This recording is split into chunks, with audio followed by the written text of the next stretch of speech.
अस्सलाम वालेकुम दोस्तों अब जस्टिस मुज़ाहिर हुसैन नकवी और जस्टिस इजाज़ुल एहसन के खिलाफ नून लीग ने बड़ा प्रोपेगेंडा शुरू कर दिया है। इन दोनों जजों के खिलाफ बगावत पर उकसाने के लिए इन्होंने वकीलों को इकट्ठा किया है। बिकाऊ वकीलों को, जिस तरह के बिकाऊ सहाफ़ियों को इकट्ठा करते हैं इमरान खान के खिलाफ, अब वकीलों को इन्होंने खड़ा किया है इन दो जजों के खिलाफ। तो दोस्तों, नून लीग को इन दो जजों से मसला नहीं है, मसला किसी और को है। वो भी मैं आपको वीडियो में बताऊंगा कि उनको क्यों मसला है, क्यों ये इन कठपुतलियों से उनके खिलाफ बगावत शुरू करवा रहे हैं। वो कोई और है जिनको तकलीफ है। दोस्तों, पिछले 30 साल का रिकॉर्ड देख लें जस्टिस मुज़ाहिर हुसैन नकवी साहब का। उन्होंने कभी भी ना तो कोई नून लीग का केस सुना है, ना नून लीग के केस में कि उन्होंने कोई जज के फ़राइज़ सर अंजाम दिए हैं। तो फिर भी नून लीग को जब मरीम नवाज़ को उनसे क्या तकलीफ़ है? दोस्तों, इनको तकलीफ़ नहीं है, ना मरीम को ना उसके बाप को। तकलीफ़ है किसी और को। तकलीफ़ है अरशद शरीफ साहब के कातलों को। तकलीफ़ है इमरान खान पर जिन्होंने गोलियां चलाई उनको। तकलीफ़ है उन लोगों को जो कि इमरान खान को दोबारा वज़ीर-ए-आज़म नहीं देखना चाहते।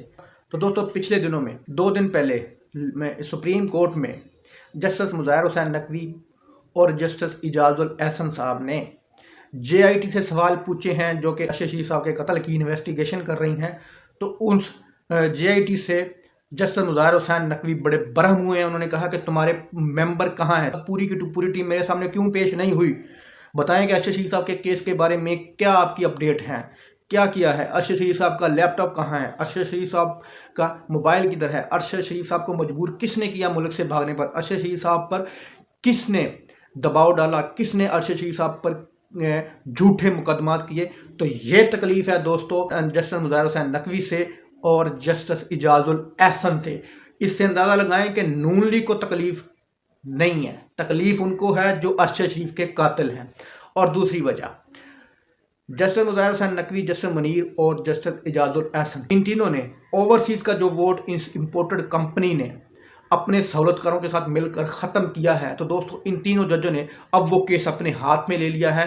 हो सकता है कि आइंदा इलेक्शन तक ओवरसीज़ का वोट बहाल हो जाए। तो दोस्तों, ये तकलीफ़ है इनको। दोस्तों, इजाज़ुल एहसन से तकलीफ़ तो समझ में आती है, लेकिन जो जस्टिस मुज़ाहिर हुसैन की जो तकलीफ़ है ना, वो तकलीफ़ शो कर रही हैं मरीम नवाज़ टोला, नवाज शरीफ टोला, लेकिन वो तकलीफ़ किसी और को है। उनको तकलीफ़ है जिनके पास से मरीम नवाज साहबा को हिम्मत और ताकत मिली के सरगोदा में खड़े होकर जजेस की तस्वीरें लगाकर उनकी उन्होंने तज़लील की, उन पर उन्होंने इल्ज़ाम लगाए। तकलीफ़ उनको है जिनसे मरीम नवाज़ ने ताकत ली है। तकलीफ़ उनको है जिनसे मरीम नवाज़ ने ऑडियोज़ और वीडियोज़ ली हैं, जो कि इसने सरगोदा जलसे में कहा कि मेरे पास तुम्हारी ऑडियोज़ और वीडियो हैं। मरीम के पास दोस्तों कोई ऑडियो वीडियोज़ नहीं होती, मरीम को ऑडियो वीडियोज़ दी जाती हैं। अब पता नहीं इस्लामाबाद में बैठी रही हैं या पिंडी में बैठी रही हैं। दोस्तों, अब ये नहीं पता कि इस्लामाबाद से या इस्लामाबाद के इर्द गिर्द के इलाके से मरीम नवाज़ को ताकत किस तरह मिल गई, किस तरह मरीम नवाज़ को ऑडियो और वीडियो मिल गई। लाहौर से तो मरीम नवाज़ मेरे ख्याल खाली हाथ गई थी, और ताकत भी इस्लामाबाद से मिलती है, ऑडियो वीडियो भी इस्लामाबाद से मिलती हैं या इस्लामाबाद से मुल्हिका इलाकों से मिलती हैं। तो जब सरगोदा में जाती हैं तो बड़ी पावरफुल, बड़ी पावर के साथ, बड़े जोश के साथ खिताब करती हैं, और कोई डर नहीं है कि मेरे पर कोई तौहीन अदालत लगेगी या मुझे आज खुद नोटिस आएगा। कोई फिक्र नहीं है, कोई डर नहीं है। दोस्तों, कोई ना कोई ताकत तो है जिसने मरीम नवाज़ को भी ताकत दी है। दोस्तों, वीडियो अच्छी लगी तो लाइक करना, चैनल को सब्सक्राइब करना। अल्लाह हाफिज़।